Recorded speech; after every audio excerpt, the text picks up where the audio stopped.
Anyway, yeah, that's it. I think regional minister so Bamanian say going forward, no be secretariat. Because you so more your uncofo bi omo no more licenses are omo your modwuma be a one oni nsuo ho and only forest, but they want to monitor all those sites until what your friends saying license be secretariat now you must assume see say John abi wo site ni this is your name your number ni then normal monitor operations now we ho no china bi ye ba na say ye hu say asase na say wakotena nsuo so aye bibia na say wo ye no wantumi anka anwia na mu no agya no saa na ntempa na ye betumi anyawo na watumi aba be si akiri no aba be ye adwuma wo so ye ho ka ne nso de se de medical kan wa na abetua nti nyame ya adum o tre say free week ya kusi next week ni secretariat may ready then they move into that nti amabo wa wie ana wo kwa ba amabo wa wie enu ande wa wie enu ado ba be ye but enu ano na learn say we supposed to go to 3 places but minim near after we know you transfer okay say but Ibrahim so beba na wono so de ne dia bebeka ho but amabo a say we are bibia BBC and ma was returning to a clear information about the written any one comrade view me per se me who say ta forest na say yentimi muremu wonu organize soldier for mu nkuwurem me nkaso woni animu but won ka ho bi Julia Osre. Why not? Say, Edman, Edman, Kitwa, no Ababejo. And your Casao. Yam Casa Bebre and Tumu Chroma. Casa and Kitua be a Juma Bebre. And no, any forest for no crack on. In fact, Oje, a more situation now. A being here pass a Bamberry resource. One, Oje, a 2 kuta or more. Any one Casa or more appearance now. We almost more forest no man said John, there is no way on me. Among illegal miners no be trap almost da a rural forest nim because ono no okono ti abofre bi ne kuta no meanwhile miner no so ba no no kuta pop action gun wasanya bulletproof bi cross ashe na we okọ ne boso saa no de ko e na ti abofre nso ne kuta ti abofre ansa no be poma kura beto ba ko no na yato ne bedu ne e kire so enti e wo say aban no hwene saafo no so your resource omo in terms of omo equipment omo di be ya adwuma okay ye no aye benya no omo kagu achi mo nka nkyere omo no omo ma ya kade di be ya adwuma no mo nkoma samai na bi so no osafo nsa no ho ya de omo smart central for any osafo nsa no ho ya de any minister the ministry no enye adwuma no mo na forestry no so emmoa na akade e wo so munya e de bo omo ho ban ankasa no tumi kwa animu no obetumi atu saa na mo no because we go duru na we atu ekuta omo na wo de ekuta wa there is no here regional police commander and mahunu no yeah I know reset ni regional police commander mahunu on a name video ni mahunu yeah okay entry me da ase pa na yenkoye nim evansin kuma ba bedru ma me nko no ho na me ma na kwa ba oba yi ma say beluchi ebom say be ma woda o se da bi meditation yes or no sorry studio no be meditate sanity no pa na studio and on the obey meditation ntino sanity na no pa minim se bia mu zo odidi ana mu zo odidi ana mu zo odidi on the oba obesheka mu na wate ase ma na pia ne hu fifiri nyasem ketwa anyway go let's say oh microphone no emma ose enye better be ehu you ma me na aha yenko yanim Timo sisi de all right yes obo Timo di na microphone na start here ma se bibi abokode nyame adom ho ye ye da nyame ase ye se oso ho ye oh yes nyame adom eye pa na o de yenko yanim na ye nhwe said the name is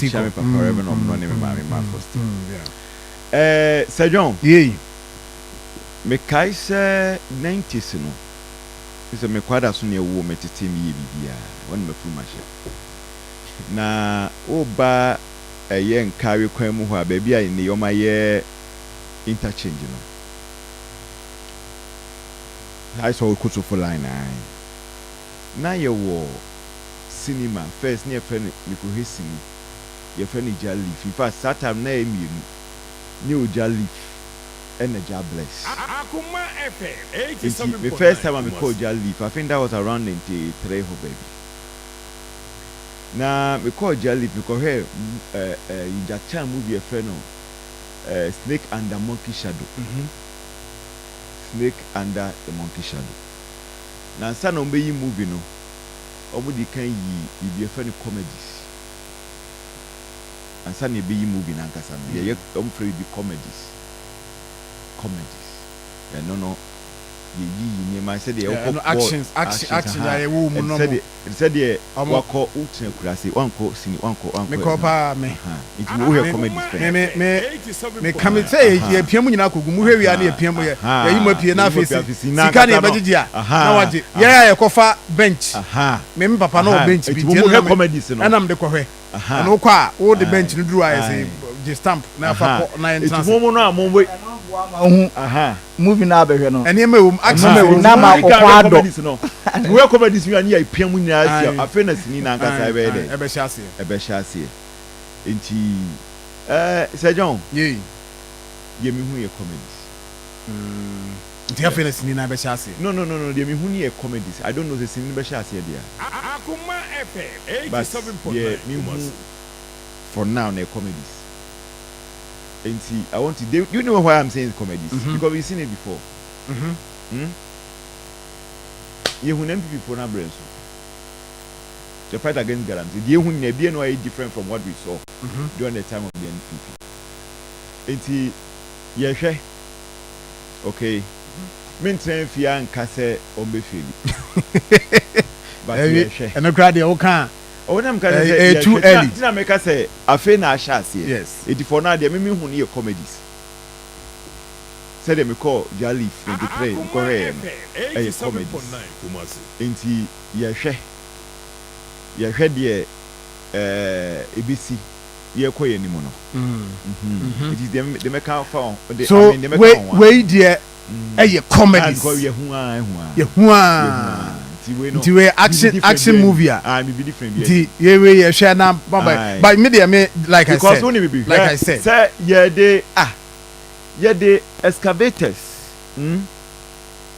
scores of them ekogu 4bn aka me beto aba na aka ba kope ba kono kura aka no utim se ne omu movie na ase beyond anajo me na ye yiko it is ye be create ya de excavators abegumu says already says cavity here no ye shina na say yeah ye say ensu a ye de coin ye hina de ko ensu no ebo na say ensu no hwe gudi a oh ye be sa kofa guy excavator na ya shina say wo ho on say the yard near the babegun the same yard no en ye be ye ho an ye be yi excavators no ba ko mienu o sa dia ko ngure mo bi asma o kan yi asma o kan na esa de makọ back hwe when the NPP started, so almost the excavators about 4bn. 87.9 Kumasi. And that time na commander wahano a central command. I central command. A brigadier Ajaman Prempe. Okay. Brigadier General Ajaman Prempe. Na say ye gu so ye oh Nkawie machines no baby gu no ye pedi akoye adwuma. Sir John. Ehona Emma Brigadier General Prempe handy over. Wa handy over an excavators no nyina start to free ho. Asoja for ene Brigadier General Michael Opoku. 87.9. Say na on central on commander. Say adwuma no say on ebe ye. Me say asoja for akache kura excavators ko. Na private yard. Not private yard.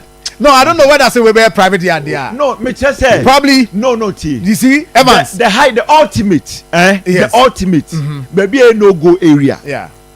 Hey, any military. Aye. Now how excavator say twaira. entu anyira ana men kan say eho entu anyira okay rapture fan rapture mfa no na eye de ekon na emum se ni nyina afiri it was a well calculated adwuma a cost eye well enya well I don't know the day the make kan say excavators kwa gugu akrofo na mo ya adwuma ne dey you underrate them na yard. That's it. That's why you should be able to position yourself very well. Say the beya. Unim. The ebe biya so they say. Me I feel say persuasion aka. Omone for no minus 19 na ebia proper negotiation bi ho no monka. Yes. Akoma Look, 87.9. It was say a chassis free. Unse Bible me ati ase say Nyankopon be shena temuda no efri na so refi gwa. Inti say if there's any commitment to the fight against illegal mining, it was say chassis free. If you start from within the NDC, if you're near there here, any NDC as making within, it should start from within. Omwa minister say, Oma start a free or more about we never more. It is the NDC people who are calling. My NTA minister on that issue. Name some of the two. My NTA. Ni bibi a just offending in us. Inti nkrofo omudi sa adwuma. Akwai say omudi sikan aba baby a yakoma wono eba be kun nyina wa. Nya hankwa Cobra River ne the forest reserve. Ya president Mahama kan sa kun a ye ba be kun and make sure say your forest reserve nyina galamsey fu afa ye gine ba. Ya kun a eye wa kun wa ye kun a ye ni Ghana fo nyina agi atu say ye gi one at a time. Ye reset no. Na ye be plant trees. Minister land policy no say e ba be ye what they call tree for life. Because if you are a man wa hwe sisi a ye dey say no for the physical ye model American train soldier penifo ni police penifo munya kokudro na munya madwuma obi a obetuma na munya madwuma because ye tamachi cause ekun ya ye kun yen Ghana kun a ye dey boyen man ho ba yan kwa ne ye ma emba ye kwa na ye kun ho ye ni brasam ye njae ne ye njae echina until say ya recover your forest and ya 10 year river bodies ni nyina blue. So Evansinkum, that is the point. And ne ochina tape we on. Misro. Me van 2 years. For 2 years. I had the SOG the be 2 years. So would you have minim say tape be e be fia haira. But we nko dey more special interest. Okay. E fa na wo interest in one. You kan nyina. Ba bia me wo interest pa ye. Asojafo, aposifo. Munya kukudro enye madwuma tamochi. Ya tamochi. Ene so ye ni be na ho ye penidi ni fanto. Police ni commander wa so penidi ni fato. Oh here Ashanti region. Police commander they say penidi ni fato. Police for there mabo brigadier general Michael Opoku. For mu na din fato. Na police commander so na no ba yi. Na commanding officer no a ono so de men ni be call enwura mu na kutusa no. Ono so penidi ni fato. Also pedini mai. Ya kra ba be pe. Yeah, it almost started to operations. Na se course no start take na se heat ni da so ba na o si started sense commanders na no o say eduru ho no o say eduru ho se heat ni ba na ye start commanders na ba se ne yeso omunye adwuma yi se ba so mu ye adwuma no arrest you omo. That is when adwuma no koso se na make an say when ye hu say adwuma no koso but say adwuma no koye say ye but ase ne nye ne start commander there me ni problem ye make an no, two things. Say a Jumani bi ho as omo ye. Say the can ya see a excavated be go na e chin na so omo ye for the optics pictures ye koko chat videos ya de as omo ye but ye who say ase no enko ye ne start commander ye ni problem but say Jumani koso ni arrest crofo na course ko say they say course akọ minister so akọ office of the president say yeah Juma nti mon kan cho mo na as we speak there course ni na I rejected but won't kromo ase na so ya ni pani back we ka say why frustrated now nia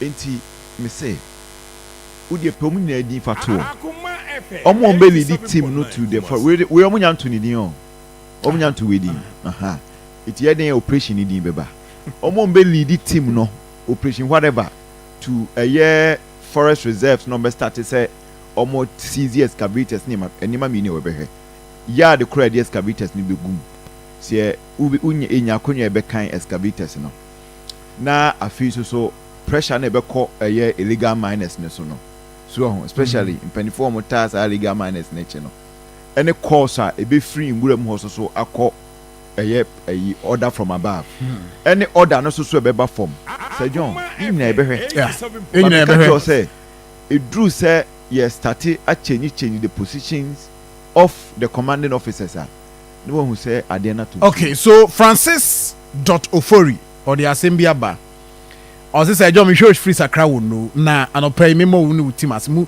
team aba so in fact mo ye adwuma pa na emom we no de na emom aba or say John please take your time about action sem no for the Galamsey guys if you don't take care at the bush they will finish you when you get there. This illegal mining without the help of our opinion leaders okay so i.e. kings and chiefs in our various towns, you can't fight it. Immediately you arrive at the town, the people will give hint to the Galamseyers to hide and come back immediately you leave the site. Government can't fight illegal mining without the help of our chiefs. Okay, all right, no. Anna obeyina no. Okay. Opem so consistently akase on so sosa ne ma ne so enye so akasa keke ohene nkasa ankasa keke what the action etato ono ana hemfo wayi bi adi apamu bi aku ayewi. Okay, right. Politicians no if we are seeing similar action they said the opem so ye no a me think aketu ase right mama Nkawie so there authentic Francis Willie Do or say good morning Sir John or say one in fact you guys are doing job above your salary. This is patriotism to the max. God bless you.